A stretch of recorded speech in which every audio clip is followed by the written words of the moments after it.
Сәлемдесу сөздері. Сәлемдесу сөздерін адамға тіке қарап, күлімдеп айту керек. Қалың қалай, сәлем деген сәлемдесу сөздерін өз құрбы құрдастарына айтады. Үлкен адамдармен сәлеметсіз бе, амансыз ба деп амандасады. Және де қазақ тілінде қайырлы таң, қайырлы күн, қайырлы кеш, және де қайырлы түн деген сөздер бар.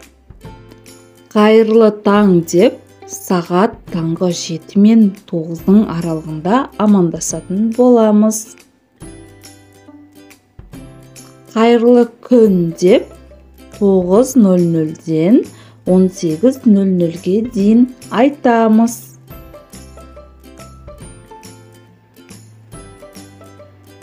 Қайырлы кеш сөзін 18:00-ден 22:00-ге дейін айтатын боламыз.